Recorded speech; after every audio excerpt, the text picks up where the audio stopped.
I'll tell you another thing that's sad is ice cream tainted with COVID-19. Oh, come on, China, back off.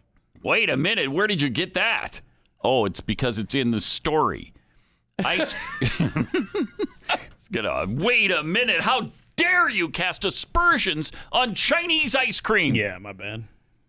3 samples in China's Tianjin municipality showed traces of the coronavirus, possibly due to a combination of poor hygiene and cold storage temperatures. Have they not started washing their hands in China yet? We've been talking about this for a year, y'all. Yeah, we have. Come on. Yes, we have. It's infecting more than 93 million people across the globe. That's not enough. COVID has now been found in ice cream. Give us a break. Chocolate, strawberry, and taro tested positive for traces of the coronavirus after they were submitted for a food inspection. My gosh. Awesome. Good to hear. So I guess you can get it. No. Right? No. From ice cream. I don't no. Nope. From China. In China, anyway. Chinese ice cream. Yeah, sure. In the what province was it again? The Tianjin province. Yeah, that's the bad part of town. Tianjin municipality. See, as long as you stay on this side of the tracks and don't go don't go to Tianjin, then you should be okay. It's unclear how COVID-19 could have found its way into a batch of frozen dairy product. But University of Leeds virologist Dr. Stephen Griffin said that the baffling turn of events was likely a one-off, and the virus may have still been present within the ice cream's fat due to its cold storage temperature. It's a one-off. It's a one-off. Was it a one-off when the first person contracted it from another? Oh, that's a one-off. There's no evidence of that. It was just a one-off. 2010 study of SARS coronavirus, which is related to COVID-19, of course, showed that the infectious virus persisted for as long as 28 days at about 39 degrees Fahrenheit. And also survived for long periods of time. So now we're back to lower temperatures. What? Now we're back to it surviving outside a host for how many days? 28. Just 28. Don't worry about it. It's just like a month. Wow. This is good. At 39 degrees. 39 degrees. But what are you doing storing ice cream at 39 degrees? That would be butt stupid. How's it ice cream? You don't have ice cream point? anymore at that point.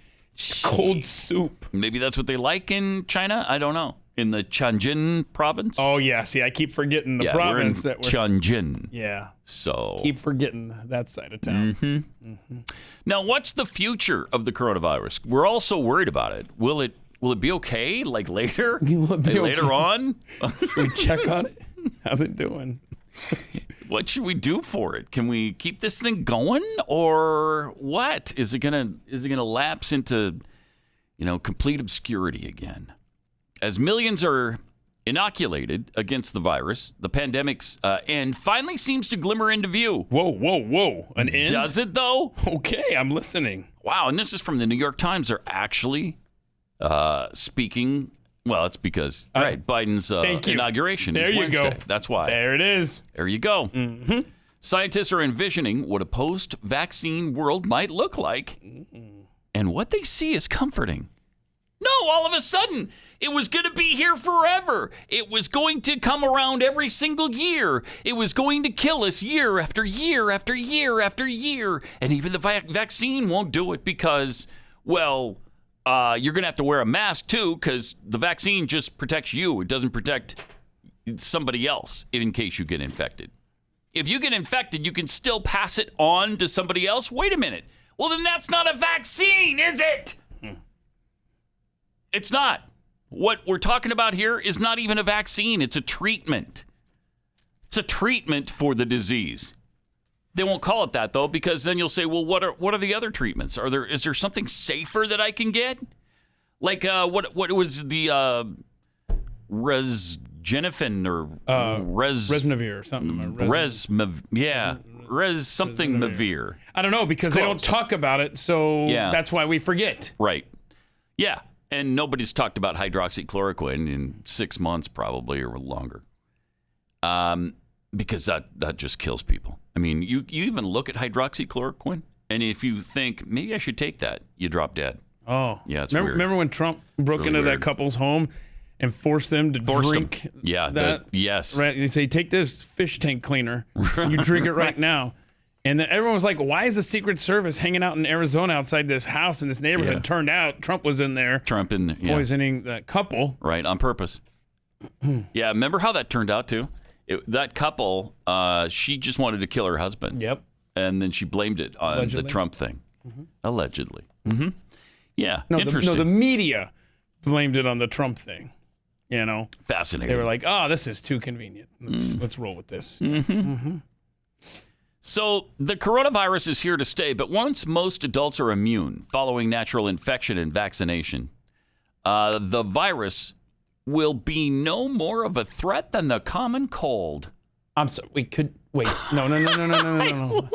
I apologize. I know sometimes you get upset because I miss some of the things you say, right? You know, it's like, pay attention over there, Keith. You know, stop paying your bills and everything while I'm doing a show.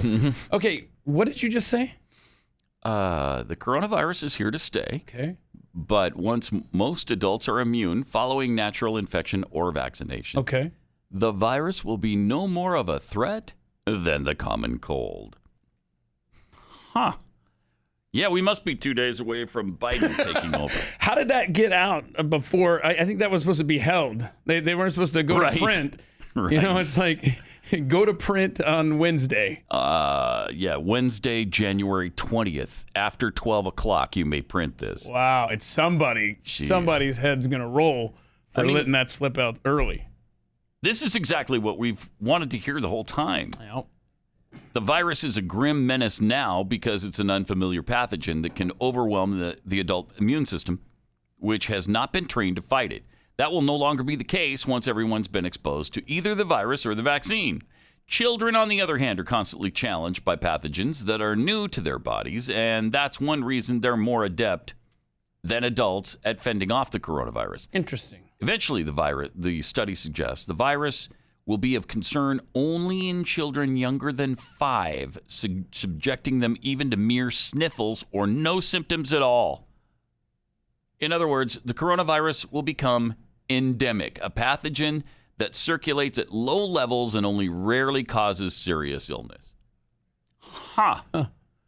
You know what? I mean, if you're to look at the percentage of death and serious illness, it's already kind of rarely causing serious 0.1% die. 0.1% die, and then maybe another, 1%, 2% get really, really sick and have to be hospitalized.